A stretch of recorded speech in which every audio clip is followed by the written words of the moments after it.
Hello hello ठीक।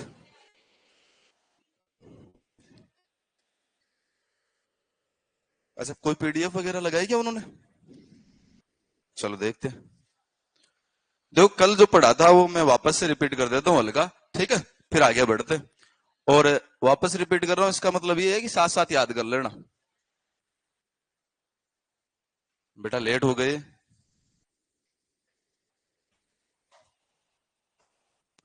मैंने ये देखा है अक्सर छोरे लेट होते हैं।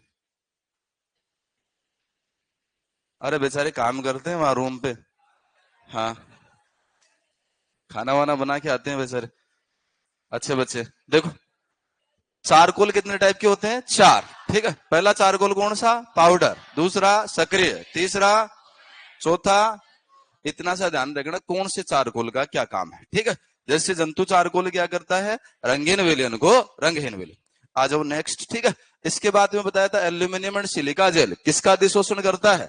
जलवाष्प का। ठीक है, याद रखना। आ जाओ नेक्स्ट। इसके बाद में बात करते हैं कि बेटा चारकोल चारकोल आपके खत्म हो गए थे। चारकोल के बाद में सबसे पहले आता है उत्प्रेरक। ठीक है, उत्प्रेरक मैंने आपको सारे बता दिए हैं। उत्प्रेरक का काम क्या है वो बता दिया है, कल ही बताया था। बताओ उत्प्रेरण शब्द किसने दिया था? बर्जेलियस। अच्छा, उत्प्रेरक कैसे पदार्थ होते हैं? बाह्य पदार्थ। कैसे पदार्थ बेटा? जो स्वयं कैसे रहेंगे? अपरिवर्तित। स्वयं कैसे रहेंगे बेटा? स्वयं अपरिवर्तित रहेंगे, लेकिन अभिक्रिया वेग को क्या कर देंगे? परिवर्तित। ठीक है, ध्यान रखना। जैसे फॉर एग्जाम्पल, ये एक अभिक्रिया है, उसमें KClO3 टूट रहा है। टूट रहा है। ठीक है, कितने डिग्री सेंटीग्रेड पर? इतने पर। लेकिन जब इसमें MnO2 का यूज कर देते हैं, कैटलिस्ट है, इसकी प्रेजेंस में कम टेम्परेचर पर भी हो जाता है, ज्यादा टेम्परेचर की रिक्वायरमेंट नहीं। तो इसका मतलब ये रेट ऑफ रिएक्शन को बढ़ाता है। चलो, कल मैंने ये अभिक्रिया बताई थी, बताओ कौन सी है? अमोनिया निर्माण की हैबर विधि। इसमें आयरन कैसा होता है बेटा? सॉलिड। अच्छा, साथ में कुछ यूज में लेते हैं मौल। मोलिब्डेनम भी, मोलिब्डेनम जो होता है वो होता है उत्प्रेरक वर्धक। क्या होता है बेटा? उत्प्रेरक वर्धक। ठीक है, और याद रखना आयरन क्या होता है? तो आयरन क्या होता है? उत्प्रेरक। ठीक है, याद रखना। कौन सी विधि है बेटा? हैबर विधि। कौन सी विधि है? हैबर। और याद रखना, इस विधि के द्वारा अमोनिया का निर्माण किया जाता है। इस विधि के द्वारा अमोनिया का निर्माण किया जाता है। और कैसे उत्प्रेरण का उदाहरण है? विषमांगी। कैसा उत्प्रेरण बेटा? विषमांगी। ठीक है, लिख लेना साथ साथ, वापस नहीं लिखूंगा। विषमांगी उत्प्रेरण का उदाहरण है। क्या देखते रहते हो तुम ऐसे? अरे उतार लिया करो साथ साथ, जो लिख दिया जाए। देखते रहते हैं बस टुकर टुकर। विषमांगी उत्प्रेरण लिख लो, आयरन सॉलिड उत्प्रेरक। और ये तुम जानते हो ये क्या है? गैस। ये क्या है? गैस। और ये कैसा है? सॉलिड। ठीक है, तो सारे लिख रहे हैं ना, गैस गैस सॉलिड उत्प्रेरक उत्प्रेरक वर्धक हैबर विधि विषमांगी उत्प्रेरण। चलो वेरी गुड। ये लो, पता था बेटा मेरे को, तू रुक रुक के काम करता है। जल्दी कर।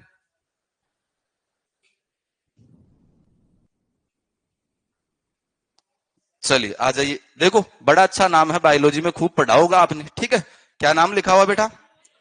कौन सा? हाँ, क्या काम में आता है भैया? बायोलॉजी में तो बहुत काम में आता है। हाँ, तो केमिस्ट्री में भी काम में आता है, वही काम है जो वहां था। ठीक है, क्या काम करता है ये? ऐसे पदार्थ जो स्वयं रासायनिक या मात्रात्मक रूप से परिवर्तित हुए बिना अभिक्रिया वेग को क्या करते हैं? कम। ठीक है, वो भी कमी करता है, ये भी कमी करते हैं। ठीक है, उसी को अपन क्या बोलते हैं? निरोधक। जैसे फॉर एग्जाम्पल ये अभिक्रिया है, H2O2 हाइड्रोजन प्रोक्साइड टूट रहा है, तो इसमें देखो ग्लिसरॉल या H3PO4 का यूज करते हैं ना, तो ये क्या हो जाता है? इसका टूटने का जो सिस्टम वो धीरे धीरे होता है। ठीक है, ध्यान रखना किसकी उपस्थिति में? तो याद रखना इसकी उपस्थिति, निरोधक। ठीक है, कम हो जाता है अभिक्रिया वेग। आ जाओ, निरोधक यानी कम करना, तो वर्धक यानी क्या हो जाएगा? बढ़ाना। वर्धक यानी क्या हो जाएगा बेटा? बढ़ाना। ठीक है, देखो वर्धक क्या करता है, ये सारी चीजें आ जाएंगी। आ जाओ, वर्धक क्या करता है? ठीक है, देखो, वर्धक मतलब बढ़ाना, तो बढ़ा देगा भाई साहब किसको? अभिक्रिया वेग को। जैसे देखो अभिक्रिया ये वाली, जानते हो, मोलिब्डेनम। ठीक है, कितनी बार? 200 बार। अरे बताया था ना कल, कितनी बार? 200 बार। लिख लो प्रेशर 200 बार। ठीक है, अभिक्रिया में प्रेशर लिख लो 200 बार। विष, विष क्या करता है? कम करता है। अरे कौन सा अपचयन बताया था कल? रोजनमंड। कौन सा बताया था बेटा? रोजनमंड। ठीक है, रोजनमंड अपचयन लिख लो। रोजनमुंड अपचयन में क्या होता है, तो ये विष का काम करता है और ये उत्प्रेरक का काम करता है। और क्या बनता है, तो ए से ए मतलब क्या था, एसिल क्लोराइड, और ए मतलब क्या था, एल्डिहाइड। ठीक है, लिख दो फटाफट, एसिड क्लोराइड और एल्डिहाइड, एसिड क्लोराइड और एल्डिहाइड। अच्छा, दूसरा नाम और लिया था मैंने, ए से ए या ए से बी, तो आर की जगह ए आर भी लिख सकते हैं। ए आर मीन्स टू से बेंजीन। ठीक है, बेंजीन, बेंजीन भी बना सकते हैं आप। ये लो, आ जाओ नेक्स्ट।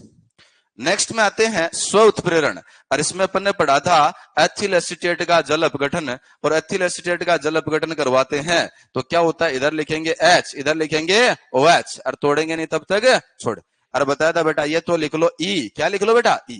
ये क्या है, A, और ये भी क्या है, A मतलब अल्कोहल, A मतलब एसिड, और E मतलब क्या था, एस्टर। ठीक है, ये होता है जल अपघटन।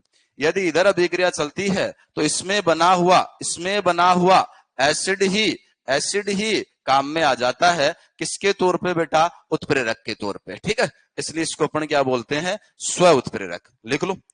और यदि इसी अभिक्रिया को इधर चला दिया जाए, इधर, तो उसको बोलते हैं बन एस्ट्रीकरण। क्या बोलेंगे बेटा, एस्ट्रीकरण। और उसकी वजह से कैसी स्मेल आती है, तो कल बताया था, फ्रूटी स्मेल। वेरी गुड, अरे तुम तो याद रखते हो रे, फ्रूटी स्मेल। ठीक है, लिख लो, CH1 CH2, यही बेच है क्या, सबसे पहले आया था वही है ना। हाँ, तब भी थोड़ा बहुत बता रहे, क्योंकि शक्तियां आ जाती है पहले आ जाते हैं तो, नहीं तो पता ही नहीं चलता क्या क्या बता रहा है मास्टर, क्या बता रहा है, अपन क्या पढ़ रहे हैं, पता ही नहीं चलता। देख लो, लिख लो, फ्रूटी स्मेल, एस्ट्रीकरण इधर और जल अपघटन इधर। ठीक है, लिख लो, HOH उत्प्रेरक, स्व उत्प्रेरण। आ जाओ नेक्स्ट, आगे बढ़ते हैं। नेक्स्ट, ये दोनों अभिक्रियाएं कल मैंने बताई थी, मैंने बताया था H2SO4 का निर्माण कितनी विधियों द्वारा किया जाता है, 2 विधियों द्वारा। ठीक है, एक का नाम क्या था, तो एक का नाम तो मैंने कहा था बेटा, क्या बताया था, हाँ, सीसा कक्ष विधि। ठीक है, तो पहली विधि कौन सी थी, सीसा कक्ष, जिसको अपन बोलते हैं लेड चैम्बर। क्या बोलेंगे बेटा, लेड चैम्बर, लिख लो, लेड चैम्बर विधि, सीसा कक्ष विधि, लेड चैम्बर विधि। ठीक है, और दूसरी तरफ आप लिख लेना बेटा, इसको बोलते हैं संपर्क विधि। कौन सी विधि बोलेंगे बेटा, संपर्क। और संपर्क को कहते हैं अपन कॉन्टैक्ट। क्या बोलेंगे, कॉन्टैक्ट। ठीक है, कॉन्टैक्ट प्रोसेस, कॉन्टैक्ट प्रोसेस। अच्छा, कितने स्टेप में, तो कहा था भैया 3 स्टेप में। ये लो भैया पहला स्टेप, ये लो दूसरा स्टेप, और ये लो बेटा तीसरा स्टेप। दूसरे स्टेप में बनता है H2SO7, और तीसरे स्टेप में क्या बनता है, H2SO4। लिख दो भैया, कितने स्टेप, 3 स्टेप। ऐसे इधर कर देना, पहला स्टेप हो गया भैया, ये लो दूसरा स्टेप, दूसरे स्टेप में क्या बनता है, H2SO7, और फिर तीसरे स्टेप में क्या बनता है, H2SO4। बना दो फटाफट, समांगी विषमांगी दोनों जानते हैं। किसका निर्माण करते हैं, H2SO4 का निर्माण करते हैं। विशेष तौर से ध्यान रखना, कितनी विधियों द्वारा, 2 विधियों द्वारा। इसी में जमा दो राग, दोबारा दोबारा नहीं बनाना।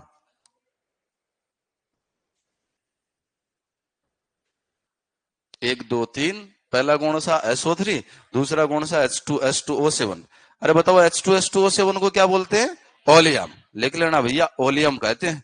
ऊपर लिख लेना, अपने पेज के ऊपर लिख लेना, भले कहीं लिख लेना, H2H2O7 क्या कहलाता है, ओलियम कहलाता है, ओलियम। दोनों तरफा बना लेना।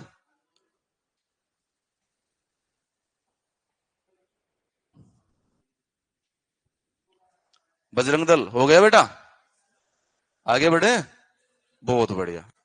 ये करनी से ना हो गया बेटा तुम्हारा। चलो आगे बढ़ते, देख लो नेक्स्ट, आगे बढ़ते हैं। आगे आता है अपना, देखो आपके पास में थोड़ी जगह होगी कहीं भी, यहां हो, यहाँ इस पेज पे हो, कहीं भी हो, XYZ। ठीक है, आप कौन सा प्रोसेस और लिख लो, ये वाला और लिख लो, कौन सा, ओस्टवाल्ड। ठीक है, लिख लो, क्योंकि आपके नोट्स में है नहीं ये, इसलिए लिख लो, ओस्टवाल्ड विधि। HNO3 का निर्माण, विषमांगी उत्प्रेरण, प्लेटिनम सोलिड, कितने स्टेप भैया, 3, 1 2 3, लगा दो, 1 2 3, 9 9 9, कितनी बार, 1 2 3 बार। ठीक है, लगा दो बेटा, रोम रोम नहीं होता रे, राम राम होता है। हिमांशु, मिस्रवासी है क्या बेटा? हिंदुस्तान का नहीं है क्या? चलिए, ये याद करना जरूर। ओस्टवाल्ड विधि द्वारा किसका निर्माण होता है? HNO3 का निर्माण होता है। बी ब्लॉक में भी काम में आता है।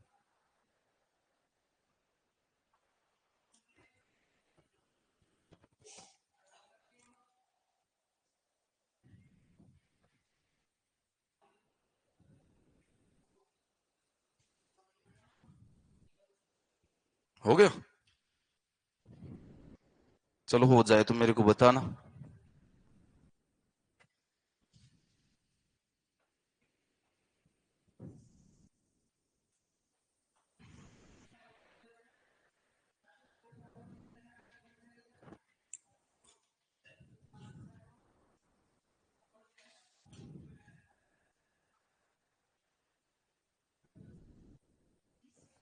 हो गया? चलो वेरी गुड, ठीक है। एक छोटी सी बात और लिख लेना ताकि उत्प्रेरक उत्प्रेरक खत्म हो जाए। आपने जहां ये लिखा है, आपने जहां ये बनाया है, उसमें इतना सा और लिख लेना कि संपर्क विधि में अपन एक तो यूज में क्या लेते हैं? एक तो यूज में लेते हैं प्लेटिनम, और इसके अलावा किसका यूज कर सकते हैं? वैनेडियम पेंटा ऑक्साइड, ठीक है। लेकिन संपर्क विधि में किसका यूज कर सकते हैं? प्लेटिनम का भी यूज कर सकते हैं और वैनेडियम पेंटा ऑक्साइड का भी। यहां देखो, प्लेटिनम का भी कर सकते हैं और वैनेडियम पेंटा ऑक्साइड का। वैनेडियम पेंटा ऑक्साइड V2O5 पढ़ा था ना, कैसी प्रकृति का होता है? उभयधर्मी। पढ़ा था आपने, जनाबे अली पंजाबी सॉन्ग गाया करो ऐसे वैसे सब, तो वैसे मतलब वैनेडियम पेंटा ऑक्साइड, ठीक है, याद रखना। आ जाओ नेक्स्ट, चलो आगे बढ़ते। देखो, इसमें कुछ छोटी छोटी बातें आएंगी, काम की एक ही नहीं आएगी, काम की जहां आएगी मैं बोल जाऊंगा, ठीक है। केवल और केवल रस लेना है और कुछ नहीं है, ठीक है। काम की बात जहां आएगी मैं 2 से 3 बार बोलूंगा, ये कोई काम की बात नहीं आएगी, केवल रस लो, ठीक है, फील कर लो बस।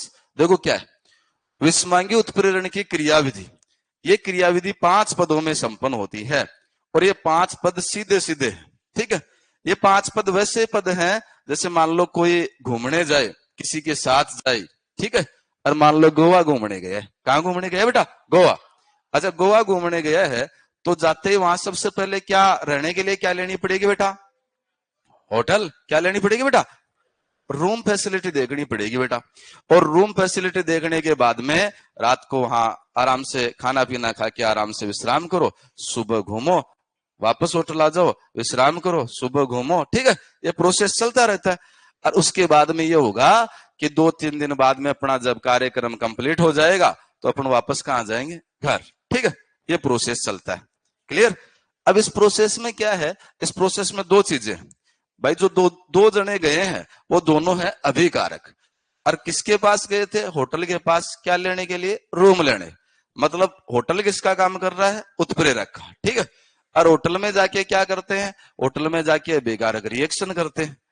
रिएक्शन होती है तो मध्यवर्ती का निर्माण होता है, और मध्यवर्ती का निर्माण होता है और वापस घर आते हैं तो आप देख सकते हैं थोड़े दिनों बाद में प्रोडक्ट का भी निर्माण होता है कि नहीं होता? ऐसा ही सेम प्रोसेस किसमें होता है? इसमें, ठीक है। 5 पॉइंट है, पांचों के लिए छोटी छोटी बातें बोलूंगा, सुन लो, ठीक है। देखो, पहला, विषमांगी उत्प्रेरण की क्रियाविधि 5 पदों में संपन्न होती है। पहले पद में होता है विसरण। पहले पद में क्या होता है? विसरण। दूसरे पद में होता है अधिशोषण। क्या होता है? अधिशोषण। तीसरे पद में होता है मध्यवर्ती का निर्माण। किसका निर्माण? मध्य। चौथे पद में वापस से विशोषण, और पांचवें पद में वापस से क्या हो जाता है? विसरण, ठीक है। ये 5 पद होते हैं। इन 5 पदों में क्या होता है? देखो, पहले पद में ये होता है कि क्रियाकारक उत्प्रेरक के पास में जाते हैं, ठीक है, कि भैया हमें रूम चाहिए, क्लियर। क्रियाकारक किसके पास में जाते हैं? उत्प्रेरक। और उत्प्रेरक का क्या क्या काम है? खाली संयोजकता उपलब्ध करवाना, खाली डी कक्षक उपलब्ध करवाना, रूम फैसिलिटी अवेलेबल करवाना, ठीक है। करवा देगा भैया इसको रूम फैसिलिटी अवेलेबल। अब जैसे रूम मिला तो क्रियाकारक वहां जाके क्या हो जाएंगे? फैल जाएंगे, ठीक है, विस्तृत हो जाएंगे। बढ़िया बेड देगा भाई, ठीक है, तो क्या करेंगे? विस्तृत हो जाएंगे। अब विस्तृत होने के बाद में भैया आराम करने के लिए बेड मिला है तो क्या होने लग जाएगा? थोड़ी देर में कार्यक्रम स्टार्ट। किसका निर्माण होने लग जाएगा? मध्यवर्ती। और जैसे मध्यवर्ती का निर्माण हो जाएगा तो उसके बाद में मध्यवर्ती से किसका निर्माण, उत्पाद का। और जैसे उत्पाद बन जाएगा तो भैया वहां रह के क्या करो, अब छोड़ो होटल को, किसी दूसरे को आने दो, ठीक है। तो वहां से उत्पाद अलग हो जाएगा और आपका उत्प्रेरक जो है वो अलग हो जाएगा। कितने प्रोसेस है, 5, ठीक है। पहले प्रोसेस में क्या होता है तो याद कर लो, विसरण। क्या होता है बेटा, विसरण। कौन किसके पास जाता है, अभिकारक उत्प्रेरक के पास, ठीक है। दूसरा प्रोसेस क्या है, अधिशोषण। अधिशोषण मतलब अभिकारक किससे जुड़ जाएगा, उत्प्रेरक से, ठीक है। तीसरा प्रोसेस क्या है, मध्यवर्ती। मध्यवर्ती मतलब दोनों आपस में क्या करेंगे, हाँ, इलू इलू करेंगे, ठीक है, मध्यवर्ती का निर्माण करें। और इसके बाद में जैसे मध्यवर्ती बन जाएगा तो मध्यवर्ती से क्या बन जाएगा, उत्पाद। और जैसे उत्पाद बन जाता है, उत्प्रेरक अलग और उत्पाद अलग। कितने पॉइंट है भैया, 5, ठीक है। कोई काम की बात नहीं है, बस ये एंजॉय की बात है, ठीक है। आगे देख लो, निम्न कारणों से विस्मांगी उत्प्रेरक अभिक्रिया का वेग बढ़ा देते हैं। अभिक्रिया का वेग कैसे बढ़ता है, तो ऐसे बढ़ता है। देखो क्या होने पर अभिक्रिया का वेग बढ़ता है, उत्प्रेरक कैसे बढ़ाता है, तो देखो पृष्ठ पर क्रियाकारकों की सांद्रता। भाई जितने ज्यादा क्रियाकारक जुड़ेंगे उतनी ही ज्यादा अभिक्रिया होगी। दूसरा, अधिशोषण की प्रक्रिया में मुक्त अधिशोषण ऊर्जा अभिक्रिया के लिए प्रयुक्त, मतलब वहां जो ऊर्जा निकले वही काम में आ जाए, ठीक है। जब अभिकारक उत्प्रेरक से जुड़ता है तो अधिशोषण ऊर्जा निकलती है और वो अधिशोषण ऊर्जा यदि वही काम में आ जाए तो अभिक्रिया वेग क्या हो जाता है, बढ़ जाता है। और तीसरी, ये बात तो सब जानते हैं, सक्रिय ऊर्जा कम होती है तो अभिक्रिया वेग क्या होता है, ज्यादा, सब जानते। आ जाओ नेक्स्ट, देखो कैसे होता है ये प्रोसेस, ऐसे होता है। उत्प्रेरक जो है वो अभिकारक को उत्पाद में बदलता है, लेकिन उसके ऊपर, खुद के ऊपर कोई प्रभाव नहीं पड़ता। जैसा आया था वैसा ही वापस बाहर निकल जाता है। जैसे मैं आया हूं वैसा ही चला जाऊंगा, लेकिन आपका अभिक्रिया वेग क्या हो जाएगा, बढ़ जाएगा, ठीक है। सेम ऐसे होता है, ये दोनों अभिक्रिया कर लेंगे, उत्पाद बना देंगे, लेकिन इसके ऊपर, खुद के ऊपर, उत्प्रेरक के ऊपर कोई प्रभाव नहीं पड़े। देखो कैसे, उत्प्रेरक पहले पास पास आए, आए मतलब पहला प्रोसेस कौन सा था, विसरण। कौन सा था बेटा, विसरण। आए पास, आने के बाद में जुड़ गए, इसको क्या बोलेंगे भैया, अधिशोषण। क्या बोलेंगे बेटा, अधिशोषण होने के बाद में इनके बीच में कुछ कुछ होगा, कुछ कुछ मतलब क्या हो जाएगा, बॉन्ड बन जाएंगे, ठीक है। और बॉन्ड बनेगा तो उसे अपन क्या कह देंगे, मध्यवर्ती। क्या कह देंगे बेटा, मध्यवर्ती अवस्था अस्थायी अवस्था होती है, वो ज्यादा देर तक नहीं हो सकता, ठीक है। मध्यवर्ती अवस्था कैसी होती है बेटा, अस्थायी। उसमें एनर्जी बहुत ज्यादा होती है, हाई एक्साइटेशन एनर्जी, ठीक है, ऐसा होता है। तो उस स्थिति पर यह बहुत ज्यादा अस्थायी होता है, और जब अस्थायी होता है तो वो स्थायी होने के लिए किस में बदल जाता है, उत्पाद में, ठीक है। और जैसे उत्पाद में बदलता है तो विशोषण का प्रोसेस स्टार्ट हो जाता है। विशोषण मतलब आपका अभिकारक उत्पाद में बदल गया है, वो अलग हो जाएगा और उत्प्रेरक अलग हो जाएगा। देखो क्या उत्प्रेरक आया था वैसा का वैसा ही बाहर निकल गया क्या, यस। इसका मतलब इसके अंदर कोई बदलाव नहीं हुआ। यह है आपके विस्मांगी उत्प्रेरण की क्रियाविधि। कितने पदों में संपन्न होती है, 5, ठीक है, ध्यान रखना। आ जाओ नेक्स्ट, इसके बाद में आते हैं उत्प्रेरक के बारे में, और उत्प्रेरक की वर्णात्मकता या चयनात्मकता, ठीक है। वर्णात्मकता या चयनात्मकता का मतलब क्या होता है, जैसे हर कोई लड़का हर किसी लड़की के साथ शादी नहीं कर सकता, ठीक है। हर कोई लड़की हर किसी लड़के के साथ शादी नहीं कर सकती। वो क्या करते हैं, पहले चयन करते हैं, वो देखते हैं अरे भाई अपने लायक है कि नहीं है, ठीक है। क्या 7 दिन टिकेगी या 7 जन्मों तक टिकेगी, ये चेक करते हैं पहले, ठीक है। और उसमें क्या देखा जाता है, ये देखा जाता है वर्णात्मकता, चयनात्मकता। और इसमें आगे आप देखोगे उसमें भी क्या देखा जाता है, आकार वर्णात्मकता देखी जाती है। क्या ऐसा होता है क्या कि 70 साल के आदमी के साथ में 10 साल की लड़की का विवाह कर दिया जाता है, कैसा होता है, नहीं होता है, ठीक है। ऐसा नहीं होता, ऐसा ही यहां होता है, देख लेना, ऐसा नहीं होता। बैठना चाहिए सिस्टम अच्छे से, ठीक है, तब ही दोनों आपस में रिएक्ट करके उत्पाद बनाएंगे, नहीं तो नहीं बनाएंगे। आकार वर्णात्मकता बोलते हैं इसको। तो देख लेना, केवल और केवल फील करने की चीजें आएंगी, कोई एक्स्ट्रा चीज नहीं आएगी। जहां एक्स्ट्रा पॉइंट आएगा मैं 2 बार बोलूंगा, ठीक है भाई बेटा, इसको याद करना, एक आएगा पॉइंट, ध्यान रखना। देखो क्या है, उत्प्रेरक की प्रकृति विशिष्ट होती है। विशिष्ट कैसे, जैसे फिजिक्स वाला मास्टर फिजिक्स पढ़ाएगा, केमिस्ट्री वाला केमिस्ट्री पढ़ाएगा, ऐसी प्रकृति होती है। ठीक है, इसको विशिष्ट प्रकृति बोलते हैं। अर्थात कोई पदार्थ एक अभिक्रिया के लिए तो उत्प्रेरक का कार्य करते हैं, परंतु सभी अभिक्रियाओं के लिए करे यह आवश्यक नहीं है। जैसे फॉर एग्जाम्पल केमिस्ट्री वाला केमिस्ट्री पढ़ाएगा, ऐसा नहीं बायोलॉजी भी पढ़ा जाए और तुम्हें हिंदी भी पढ़ा जाए और अंग्रेजी भी पढ़ा जाए, ठीक है, वो बात अलग है। बातों बातों में हिस्ट्री पढ़ा जाए, ठीक है, ऐसा नहीं होता। क्लियर, विशिष्ट होती है प्रकृति। आयरन का यूज आप केवल और केवल हेबर प्रोसेस में कर सकते हैं, ऐसा नहीं है उसी आयरन को उठा के आपने संपर्क विधि में डाल दिया, ठीक है, ऐसा नहीं होता है। ये सेम खेल वैसा ही है जैसे एक विशिष्ट ताले के लिए एक विशिष्ट चाबी होती है, ठीक है, ऐसा नहीं होता कि कोई भी चाबी लगाए ताला खट से खुल गया, ऐसा नहीं होता। क्लियर, ध्यान रखना, विशिष्ट प्रकृति होती है।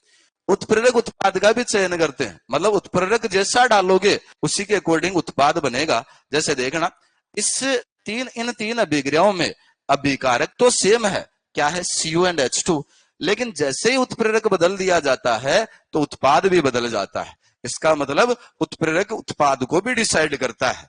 जैसे यहाँ उत्पाद बने हैं 3, अब तीनों ही ऑर्गेनिक केमिस्ट्री के हैं और आपको नाम भी आता है, IPSC नाम भी आता है, सिंपल नेम भी आता है ना।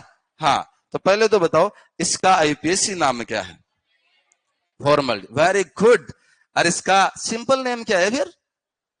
बहुत बढ़िया, सिंपल भी फॉर्मल्डिहाइड और IPSC भी। बोलो बोलो, नाराज हो क्या यूं, कुछ तो बोलो। इसको क्या बोलते हैं?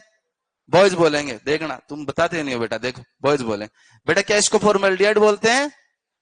Very good. क्या इसको मेथेनॉल बोलते हैं? ये छोरे आगे तक जाएंगे, ठीक है, वही बता रहे हैं। चलो दूसरे का बताओ, क्या इसको मेथेनॉल बोलते हैं? क्या इसको मेथेन बोलते हैं? सही बता रहे हैं क्या? नहीं बता रहे? सही तो बता रहे हैं। ये क्या है भैया? अरे क्या? गोबर गैस, प्राकृतिक गैस, जानते हो ना सारे, किससे निकलती है? मार्स गैस बोलते हैं, गोबर से निकलती है भैया, ठीक है। कीचड़ से दलदली क्षेत्र में पाई जाने वाली जो गैस होती है वो यही होती है। ये मेथनॉल जानते हो जहरीला होता है, ठीक है। और ये जानते हो फॉर्मल्डिहाइड होता है जिसका 40% विलियन फॉर्मेलिन कहलाता है और जिसका यूज परिरक्षण के लिए करते हैं, पादप व जंतु विरंजन के लिए करते हैं, पादप व जंतु परिरक्षण के लिए करते हैं, ठीक है। आ जाओ, ये है काम की चीज, इसमें करना पूरा फील।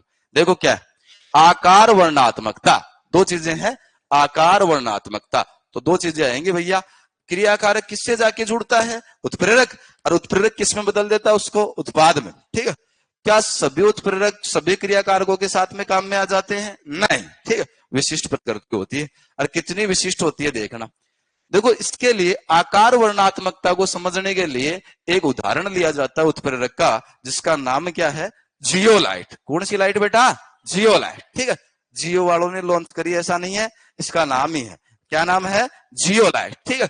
जियोलाइट क्या होते हैं? तो जल योजित एल्यूमिनोसिलिकेट होते हैं, जल योजित एल्यूमिनोसिलिकेट होते हैं। और ये याद रखना, सेम टू सेम ऐसा ही संगठन किसका होता है? सीमेंट का। सीमेंट जानते हो ना सारे? हाँ, जिसकी सेटिंग पावर सबसे ज्यादा होती है, ठीक है। किसकी होती है? सीमेंट की। एक बार सेट, मामला सेट, ठीक है। उसके बाद में आप यदि वापस से हटाना चाहो तो यूं इतनी जल्दी नहीं उतरती है, चिपक गई मतलब चिपक, सेट होने का मामला, ठीक है। उसमें भी क्या होता है? एल्यूमिनोसिलिकेट। दोनों चीजें ध्यान रखना, बोल दिया मैंने। सीमेंट में भी यही होता है और इसमें भी यही होता है। क्या होता है? एल्यूमिनोसिलिकेट। क्लियर? आ जाओ, देखो काम की बातें अब आएगी। ऐसी उत्प्रेरक अभिक्रिया जो किस पर निर्भर करती है? रंध्र संरचना। मतलब उत्प्रेरक का तो क्या देखना है? रंध्र। रंध्र मतलब छेद। क्या देखना बेटा? छेद। उत्प्रेरक के तो देखे जाएंगे छेद और क्रियाकारक का देखा जाएगा आकार, ठीक है। ये वैसा ही है जैसा आप समझ रहे हैं, जैसा आप फील कर रहे हैं, ठीक है, सेम टू सेम वैसा ही। क्या आप वही सोच रहे हैं जो मैं सोच रहा हूं? बस बेटा, बहुत सही सोच रहे हैं, ठीक है, गलत नहीं सोच रहे। देखो ऐसा है कि उत्प्रेरक का देखा जाता है रंध्र और क्रियाकारक का क्या देखा जाता है? आकार। अब यदि रंध्र में इसका आकार के अकॉर्डिंग रंध्र है तो ये इसके अंदर फिट बैठेगा, ठीक है। फिट बैठेगा तो क्रियाकारक उत्पाद में बदल जाएगा, और फिट नहीं बैठेगा तो क्रियाकारक उत्पाद में नहीं बदलेगा, ठीक है। इसका साइज इसके छेद के अकॉर्डिंग होना चाहिए, ठीक है, तब भी ये क्रियाकार इसमें बदलता है उत्पाद में, अदरवाइज नहीं बदलता, ठीक है। तो याद रखना, इसको बोलते हैं आकार वर्णात्मकता। आकार किसका? क्रियाकारक। और वर्णात्मकता किसकी? उत्प्रेरक। उत्प्रेरक वर्ण करता है अपने रंध्र के अकॉर्डिंग, उत्प्रेरक वर्ण करता है। किसका वर्ण करता है? क्रियाकारक। तब क्रियाकारक किसमें बदल पाता है? उत्पाद में, अदरवाइज नहीं बदलता। देखो क्या है, इस पर निर्भर करता है, इसी को आकार वर्णात्मकता कहते हैं। जैसे सबसे अच्छा उदाहरण है जियोलाइट। जियोलाइट आकार वर्णात्मक उत्प्रेरक होता है। ये क्या करता है? इसकी संरचना मधुमक्खी के छत्ते जैसी होती है। मधुमक्खी का छत्ता सबने देखा ना बेटा, उसमें क्या पाए जाते हैं? रंध्र। क्या पाए जाते हैं बेटा? रंध्र, कोटर, छेद पाए जाते हैं। किसमें? मधुमक्खी के छत्ते में बहुत सारे पाए जाते हैं। समान होती है, जिसमें निश्चित आकार के सरंध्र होते हैं। ऐसे क्रियाकारक व उत्पाद जो सरंध्रों में फिट होते हैं। अभी मैंने कहा बेटा क्या होना चाहिए? फिट होना चाहिए, ठीक है, फिट होते हैं, उन्हीं के लिए जियोलाइट उत्प्रेरक का काम करता है। यदि सेट नहीं हो रहा तो जियोलाइट का काम नहीं होगा, ठीक है, जियोलाइट काम ही नहीं करे। कब काम करता है? कि जियोलाइट में जैसे छिद्र है वैसे आने वाला क्रियाकारक फिट बैठना चाहिए उसके अंदर, ठीक है। वैसा ही जैसे अपने बोर्ड होता है, बोर्ड में सॉकेट होते हैं, सॉकेट में पिन फिट बैठनी चाहिए, तब भी जाके आगे का काम होता है, नहीं तो नहीं होता है, ठीक है। सेम टू सेम ऐसा ही प्रोसेस है। देखो नेक्स्ट, इसमें वेरी वेरी वेरी इंपॉर्टेंट ये वाला, ठीक है, लिखा हुआ है वेरी वेरी वेरी इंपॉर्टेंट। उदाहरण याद कर लेना, जियोलाइट का एक उदाहरण। कौन सा उदाहरण? तो नाम याद कर लो, ZSM5। क्या नाम है बेटा? ZSM5, ठीक है, याद कर लो। जियोलाइट का कौन सा उदाहरण बताया भैया? ZSM5। देखो क्या होता है, ZSM5 एक जियोलाइट है और ये किसी अभिक्रिया में काम में आता है, उत्प्रेरक है, किसी अभिक्रिया में काम में आता है। कौन सी अभिक्रिया में काम में आता है? एल्कोहल के निर्जलीकरण में। अनिर्जलीकरण सब जानते हैं बेटा, अपने को क्या करना? पानी निकालना। क्या निकालना बेटा? पानी, ठीक है, इसी को निर्जलीकरण बोलते हैं। और जैसे पानी निकलता है एल्कोहल से, क्या बन जाता है? हाइड्रोकार्बन, जिसको अपन कहते हैं गैसोलीन या पेट्रोल। गैसोलीन या पेट्रोल। तो देखो, एल्कोहल भी जलता है, पेट्रोल भी जलता है। जलने वाली चीज से जलने वाली चीज बनाई जाती है, कौन से के द्वारा? ZSM5 के द्वारा। और क्या होता है? निर्जलीकरण, ठीक है, ये याद कर लेना। ZSM5 सरंध्र युक्त मधुमक्खी के छत्ते के आकार, छत्ते के जैसी इसकी संरचना होती है, इसमें रंध्र पाए जाते हैं और ये आकार वर्णात्मकता दिखाता है। ये क्या करता है? एल्कोहल को पेट्रोल में बदलता है। इतनी बात विशेष तौर से याद रखना। पेट्रोलियम का भंजन आसवन व समावेशीकरण करते हैं तो भी इसी का यूज किया जाता है, और जल के शुद्धिकरण में भी इसी का यूज करते हैं। देखो बड़े बड़े शहरों में छोटी छोटी बातें होती रहती है, ठीक है, क्या कि वहां जैसे कुछ पानी होता है, पानी गंदा पानी, उसी गंदे पानी को ट्रीट करके वापस कहां भेज दिया जाता है? सिटी में भेज दिया जाता है। तो वो ट्रीट करने के लिए किसका यूज करते हैं? जियोलाइट का। जियोलाइट क्या करता है? जल का शुद्धिकरण, ठीक है। ये है बायोलॉजी का टॉपिक, ये वाला क्या है? ये उत्प्रेरक के गुण, ठीक है। ये उत्प्रेरक के गुण आपके आगे आएंगे एंजाइम के गुण, उनके साथ साथ ही है, इसलिए मैं यहां बोलूंगा ये सारे आपके पढ़े हुए हैं।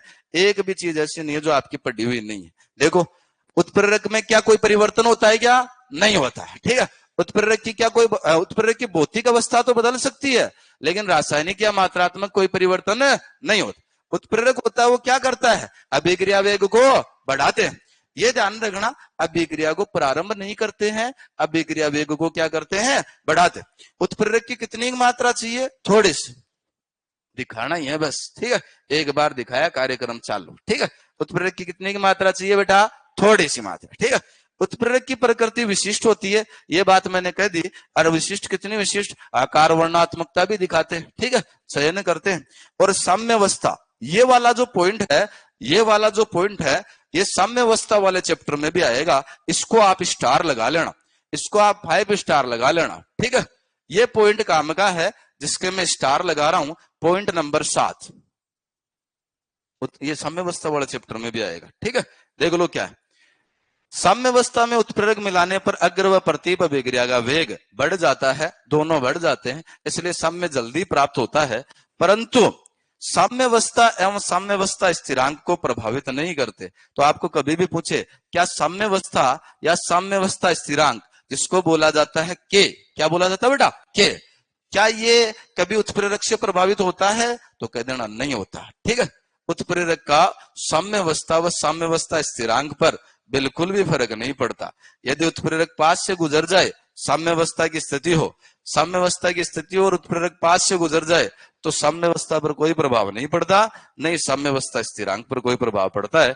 हाँ, आप जब साम्यावस्था स्थिरांक पढ़ेंगे साम्यावस्था वाले चैप्टर में, तो वहां आपको जरूर बताया जाएगा कि के उत्प्रेरक से तो नहीं बदलता, ठीक है, के उत्प्रेरक से तो नहीं बदलता, लेकिन बदलता है तो किससे? ताप से, वरना किसी के बाप से भी, ठीक है, ये आप पढ़ोगे। वो बात अलग है कि बाप से तो नहीं होता, लेकिन ये फिर भी कुछ कुछ चीजों को देख के हो जाता है इसके, ठीक है, चेंज हो जाता है। जैसे क्या देख लेगा? दिशा। क्या देख लेगा बेटा? दिशा के अलावा देख लेगा इस दिशा और दिशा का रस। क्या देख लेगा बेटा? रस। उसको देख के ये पिघल जाता है, बदल जाता है, ठीक है। वो अपन जब साम्यावस्था की बात करेंगे तब करेंगे, यहां तो केवल इतना ही ध्यान रखना। Point number 7 very very very important. चलो बताओ, क्या साम्यावस्था वाला चैप्टर आपने पढ़ लिया? अरे यस और नो? तो बताओ साम्यावस्था की स्थिति पर डेल जी का वैल्यू कितना होता है? 0। कितना होता है? अंडा होता है, ठीक है, 0 होता है। आ जाओ 8, ये पढ़ा हुआ है आपको, सतह जितनी चौड़ी अधिशोषण उतना ज्यादा, पढ़ा हुआ है ना। ये 8वां पॉइंट। 9वां पॉइंट देखो, क्रियाकारकों का अधिशोषण। देखना, क्रियाकारकों का अधिशोषण जितना प्रबल होगा उत्प्रेरक की सक्रियता उतनी अधिक होगी, परंतु अधिशोषण इतना भी प्रबल नहीं होना चाहिए कि क्रियाकारक की गति रुक जाए, ठीक है। मतलब उत्प्रेरक के ऊपर क्रियाकारक जुड़ना चाहिए, अच्छी बात है, ज्यादा से ज्यादा जुड़ने चाहिए, लेकिन ऐसा भी नहीं होना चाहिए कि उत्प्रेरक के साथ में क्रियाकारक चिपक ही गए, ठीक है, छोड़ ही नहीं रहे। होटल में गए थे, होटल का रूम बुक किया था, बस रूम को छोड़ ही नहीं रहे, ठीक है, जा ही नहीं रहे, एकदम अच्छे से दूसरों को आने ही नहीं दे रहे हैं, ठीक है। ऐसा नहीं होना चाहिए। ऐसा होता है तो फिर अभिक्रिया वेग क्या हो जाता है? घट जाता है, ठीक है। और डेल जी नहीं बदलता है, ध्यान रखना। जब उत्प्रेरक आप मिलाते हो तो वेग बढ़ता है, डेल जी पर कोई फर्क नहीं पड़ता, डेल जी नहीं बदलता है, ध्यान रखना। ये आ गया आपका एंजाइम और एंजाइम का उत्प्रेरण। एंजाइम उत्प्रेरक की तरह काम करता है। और सब जानते हैं आपकी बॉडी में जैसे पाए जाते हैं हार्मोन, हार्मोन जानते हो ना, जिनकी वजह से आप कुछ देखते हो तो कुछ कुछ होता है, ठीक है, वो होते हैं हार्मोन। हार्मोन की वजह से ही होता है सब कुछ, नहीं तो तुम मेरी तरफ थोड़ी देखते बेटा देखो, हार्मोन जो है, हार्मोन की तरह होता है अपनी बॉडी में एंजाइम। क्या होता है? वो जैव रासायनिक क्रियाओं को उत्प्रेरित करते हैं। जैव रासायनिक क्रियाएं कौन सी? जैसे हंसना, ठीक है, देखना, सुनना, खाना, पीना, जानना, ये सारी जैव रासायनिक। सांस लेना, सांस ऊपर नीचे होना, ठीक है, ये सारी जैव रासायनिक क्रिया, जिनके लिए आप तंत्र पढ़ते हैं बायोलॉजी में, पाचन तंत्र, श्वसन तंत्र, उत्सर्जन तंत्र, जनन तंत्र, ठीक है, ये सारे तंत्र आप पढ़ते हैं। उन सभी में जो क्रियाएं होती है, उन्हीं क्रियाओं को अपन क्या बोलते हैं? जैव रासायनिक क्रियाएं, ठीक है। और जैव रासायनिक क्रियाएं संचालित होती है किससे? एंजाइम्स। और एंजाइम एक प्रकार का उत्प्रेरक होता है। तो जो चीज आपने उत्प्रेरक के लिए पढ़ी है वही एंजाइम के लिए, ठीक है। एंजाइम उत्प्रेरक है तो जो चीज आपने उत्प्रेरक के लिए पढ़ी है वही एंजाइम के लिए, कोई नई चीज नहीं आएगी, ठीक है। अच्छा, इसमें 2 ही चीजें काम की आएगी, जो लास्ट में आएगी मैं 2 बार रिपीट कर दूंगा उसको, ठीक है। जैसे आपसे पूछ लेते हैं, नॉर्मल बात है, बताओ आपकी बॉडी का पीएच कितना होता है? ब्लड का पीएच कितना होता है? 7.4। तो आप जानते हैं यदि पीएच 7.4 है तो आपकी बॉडी में एंजाइम बढ़िया काम करते हैं, ठीक है। और पीएच यदि बदल जाए तो एंजाइम सही से काम नहीं करते। दूसरा आपसे पूछा जाए, बताओ आपकी बॉडी का टेम्परेचर कितना है? 37 डिग्री सेंटीग्रेड, ठीक है। इस पर आपके एंजाइम जो है वो बढ़िया काम करते हैं। इसको इष्टतम ताप बोलते हैं। इष्टतम ताप कमरे का ताप या आपकी बॉडी का टेम्परेचर, ठीक है, कितना होता है? 37 डिग्री सेंटीग्रेड। और उसको आप बदल सकते हैं केल्विन में, कितना हो जाएगा? 310। 27 बराबर 300, तो 37 बराबर 310, ठीक है, ध्यान रखना। ये 2 ही बातें काम की है, बाकी कोई काम की नहीं आएगी। और एक स्लाइड में लास्ट में जाते जाते भर जाऊंगा, वो काम की है, ठीक है। बाकी ये सब चीजें केवल और केवल बायोलॉजी की है, अपने इतने काम में नहीं आएगी। बायोलॉजी में थोड़ी बहुत तुम्हारे काम में आती है, देख लो, फिर भी पढ़ लो, ठीक है। एंजाइम देखना, जीवों के शरीर में होने वाली रासायनिक अभिक्रियाओं को जैव रासायनिक अभिक्रियाएं कहते हैं। और जैव रासायनिक अभिक्रियाएं जो है उनमें प्रयुक्त उत्प्रेरक उत्प्रेरक वही क्या कहलाता है? एंजाइम, ठीक है। तो एंजाइम एक प्रकार के क्या होते हैं? उत्प्रेरक। एंजाइम उत्प्रेरक ही नहीं है, उत्प्रेरक तो होते हैं, साथ में एंजाइम क्या होते हैं? तो प्रोटीन होते हैं। क्या होते हैं बेटा? प्रोटीन, ठीक है। और यदि इनको जल में घोल दिया जाए तो ये कोलोइडी विलयन बनाते हैं, जिसका अणुभार क्या होता है, उच्च। एंजाइम उत्प्रेरण की क्रियाविधि, एंजाइम कैसे काम करता है, ठीक है, देखना। एंजाइम क्रियाकारक से ये वैसे ही काम करेगा जैसे कौन काम कर रहा था, उत्प्रेरक, ठीक है, वैसे ही काम करेगा। देखो एंजाइम क्रियाकारक से क्रिया करके क्या बनाता है, मध्यवर्ती। मध्यवर्ती कैसे बनाता है, देख लो, ऐसे बनाता है, ठीक है, ये देख लो एंजाइम कैसे मध्यवर्ती बनाता है। एंजाइम क्रियाकारक से जुड़ता है, दोनों जुड़ते हैं तो ये मध्यवर्ती, और मध्यवर्ती से उत्पाद और क्या, एंजाइम। एंजाइम जैसा आएगा वैसा ही वापस निकल जाएगा, ठीक है। क्या हुआ, वही ज्यादा आ रही है यार, ये आप वाले कमरे में जाती है, ये कमी है। अब देखो, देखिए ठीक है, okay, done, very good, thank you sir, thank you. देखो इधर ध्यान दो, मध्यवर्ती से क्या बनता है, उत्पाद, और क्या बनता है, एंजाइम, ठीक है। तो एंजाइम जैसा आता है वैसा ही चला जाता है, क्योंकि एंजाइम एक प्रकार का क्या है, उत्प्रेरक, ठीक है, ध्यान रखना। ये सिद्धांत कौन सा सिद्धांत, ताला चाबी, ठीक है। ये समझने वाली चीजें नहीं है, सबको समझ में आती है। भाई ताले के लिए चाबी चाहिए, चाबी जो होनी चाहिए वो कोई XYZ कोई भी चाबी नहीं लगेगी, जो होगी वही लगेगी, ठीक है। ऐसा है, किसने दिया था, एमिल फिशर, ठीक है, ध्यान रखना। जैसे ये देखो, ये तो है आपका एंजाइम, एंजाइम किसकी तरह काम करता है, चाबी की तरह, ठीक है। और क्रियाकारक किसकी तरह काम करते हैं, ताले की तरह। दोनों फिट बैठेंगे ना तो ही आगे उत्पाद बनेगा, यदि फिट नहीं बैठेगा तो आगे उत्पाद नहीं। और जब उत्पाद बनेगा तो बीच में एक अवस्था आएगी जिसको अपन क्या बोलेंगे, मध्यवर्ती। तो वही है, वहां 5 अवस्थाएं थी, यहाँ पहली 2 को मिला दिया, लास्ट वाले 2 को मिला दिया, तो कितनी बन गई, 3। क्या, अभिकारक जुड़ा किससे, इससे, और जुड़ा तो मध्यवर्ती बना, और फिर टूट गया, क्या बन गया, उत्पाद एंड एंजाइम वापस निकल गया, ठीक है। देखो ये रस वाली लाइनें हैं, बड़ी प्यारी लाइनें लिखी है, शास्त्रों में लिखी जानी चाहिए, ठीक है, लेकिन यहाँ लिखी पड़ी, देख लो क्या, जिस प्रकार किसी विशिष्ट चाबी से कोई विशिष्ट ताला ही खोला जा सकता है तथा दूसरे ताले में इसे प्रयुक्त नहीं कर सकते, उसी प्रकार कोई विशिष्ट एंजाइम किसी विशिष्ट अभिक्रिया के लिए उत्प्रेरक का कार्य करता है तथा अन्य अभिक्रिया के लिए इसे प्रयुक्त नहीं किया जा सकता, ठीक है। चाबी फिट बैठे तो काम होगा, फिट नहीं बैठेगी तो काम नहीं हो। हर कहीं कोई भी चाबी नहीं लगा, हर कहीं कोई भी एंजाइम काम में नहीं लिया जा सकता, ठीक है, ध्यान रखना। आ जाओ, एंजाइम कैसे काम में करते हैं, तो देखो जैसे मान लो यूरिया है, यूरिया पे काम करता है यूरियस। अब यदि आप दूसरा कोई यूज में लोगे तो वो इसके ऊपर काम नहीं करेगा, ठीक है। इसके अलावा अपन बात करते हैं एंजाइम कैसे होते हैं, तो एंजाइम की सर्वोत्तम दक्षता होती है, बहुत ज्यादा दक्ष, कैपेसिटी खतरनाक, ठीक है। कैसी कैपेसिटी, देखो 1 मिनट, एक एंजाइम अणु 1 मिनट में 10 लाख का काम कर देता है, ठीक है, 10 लाख क्रियाकारकों को उत्पाद में बदल देता है, बहुत ज्यादा कैपेसिटी। बताओ यूट्यूब वाली भाषा में 10 लाख को क्या बोलते हैं, बहुत बढ़िया, सारे चलाते हैं इसका मतलब फोन, ठीक है। देखो विशिष्ट प्रकृति, विशिष्ट में जानते हैं क्या, हर कोई एंजाइम हर कहीं काम में आ जाएगा क्या, नहीं आए, इसी को बोलते हैं विशिष्ट प्रकृति, ठीक है। फिर आते हैं सह एंजाइम या संवर्धक। संवर्धक मतलब बढ़ाने वाला, और दूसरा आ जाए संदमक मतलब घटाने वाला, ठीक है। एक बढ़ाता है और एक घटाता है। तो ऐसे यौगिक जो एंजाइम की क्रियाशीलता को बढ़ाते हैं, एंजाइम की क्रियाशीलता को बढ़ाते हैं, उन्हें संवर्धक कहते हैं। और ऐसे यौगिक जो एंजाइम की क्रियाशीलता को क्या करते हैं, कम, उसे अपन क्या कहते हैं, विष या संदमक, ठीक है। जैसे कौन बढ़ाता है, वो देखो विटामिन, ठीक है, sodium, magnesium, calcium, copper, manganese, ये सारी चीजें यदि अपनी बॉडी में हो तो एंजाइम की एक्टिविटी बढ़िया होगी, ठीक है। और यदि ये कम है तो एंजाइम की एक्टिविटी क्या होगी, कम, ठीक है। कोई ना कोई रोग हो जाएगा रे, जैसे फॉर एग्जाम्पल यदि कैल्शियम की कमी हो जाएगी तो हड्डियां बोलने लग जाएगी, ठीक है। एंजाइम काम नहीं करेंगे, एंजाइम काम नहीं करेंगे तो हो सकता है हड्डियां काम नहीं कर रही तो मूवमेंट में दिक्कत आ जाए, ठीक है। मूवमेंट नहीं होता तो फिर कुछ ही नहीं होता, ऐसा ही होता, याद रखना। दूसरा ये जानते हो एमाइलेज, देखो अपना जो मुंह है, ठीक है, मुंह में 2 चीजें होती है, कितनी चीजें होती है बेटा, 2। मुंह को बोलते हैं एटीएम, क्या बोलेंगे बेटा, एटीएम। एटीएम मतलब क्या होता है, एमाइलेज और टाइलिन एंजाइम पाए जाते हैं, कहां पाए जाते हैं, मुंह में, ठीक है, माउथ में पाए जाते हैं, ठीक है। एमाइलेज और टाइलिन एंजाइम कहां पाए जाते हैं, माउथ। पाचक एंजाइम होते हैं, इसलिए देखो कई बार अपने घर वाले जब अपन कहीं जिम, अपने को कहीं जिमा के लाते हैं, ठीक है, और अपन दर्शन करते करते ज्यादा खा लेते हैं, ठीक है, क्या क्या खा लिया पता ही नहीं रहता, उस स्थिति में अपना पेट खराब होने की स्थिति हो सकती है।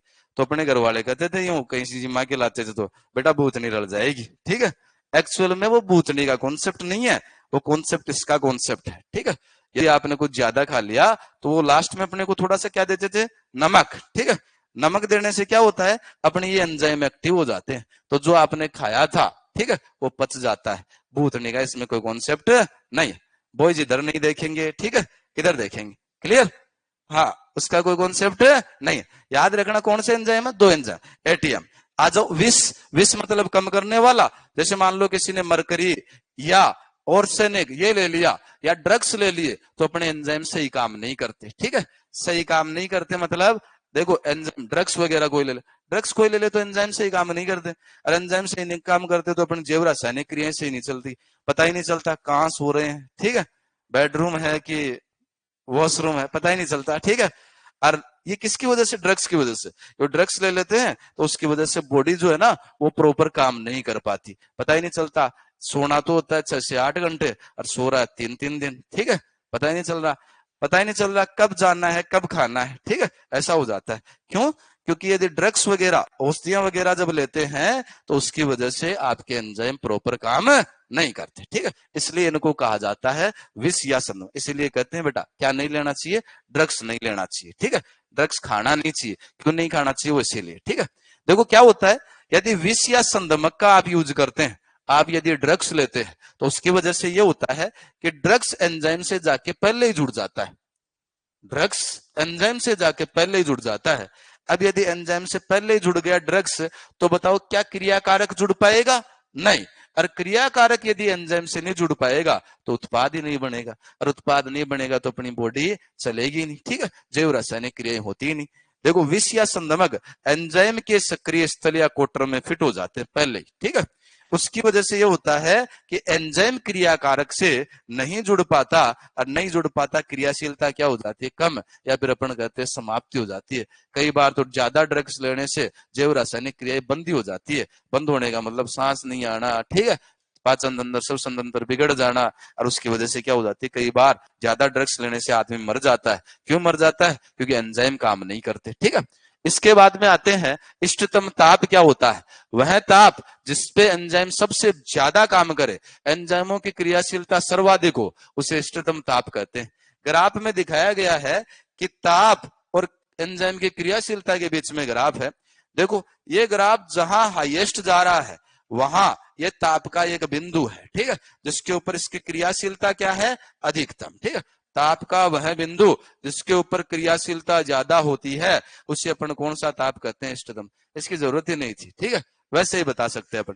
जैसे आपसे पूछे आपकी बॉडी का टेम्परेचर कितना होता है, कमरे का टेम्परेचर कितना होता है, तो जानते हैं सारे, देख लो क्या है, इष्टतम तापरास कितना, 298 केल्विन या 25 डिग्री। इससे लेकर के कहां तक, 37 डिग्री, 310 केल्विन। ये तो हो गया कमरे का ताप, ठीक है। और ये कौन सा ताप हो गया बेटा, ये वाला हो गया बॉडी टेम्परेचर, ठीक है। तो याद रखना इष्टतम तापरास क्या होती है, कमरे का ताप या बॉडी टेम्परेचर पर अपने एंजाइम बढ़िया काम करते हैं, ठीक है।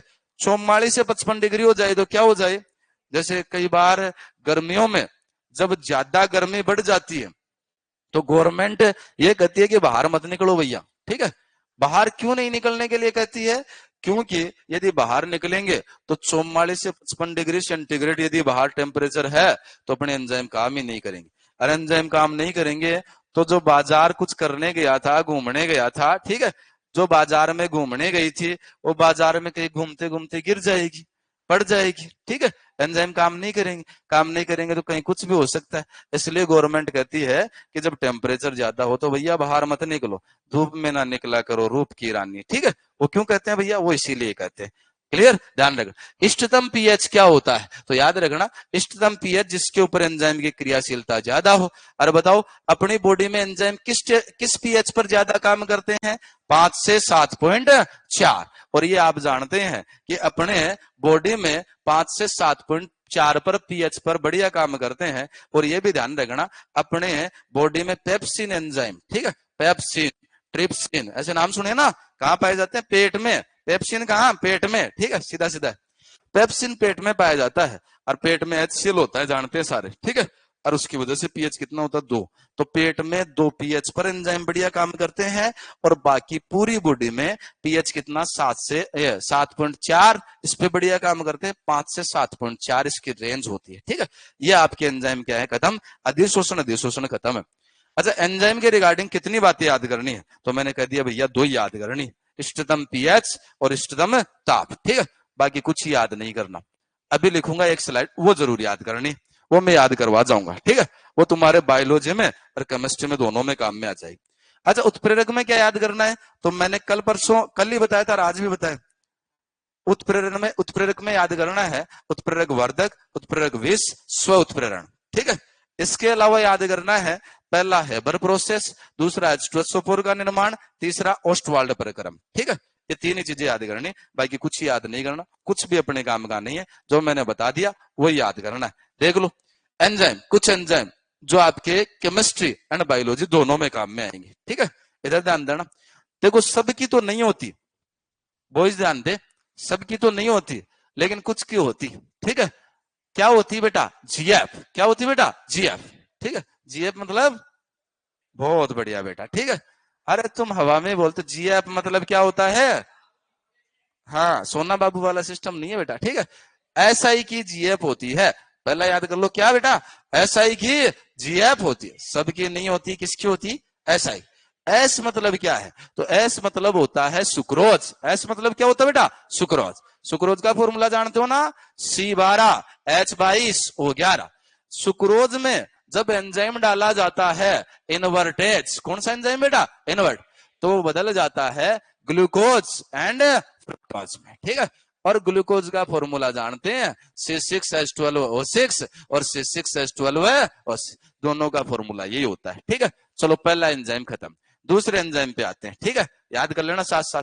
जीजाजी अल्कोहल पीते हैं, जीजाजी क्या पीते हैं बेटा, किनके जीजाजी, हाँ मेरे वाले बेटा, है ना, याद कर लो। जीजाजी अल्कोहल पीते हैं, जीजाजी क्या पीते हैं बेटा, अल्कोहल।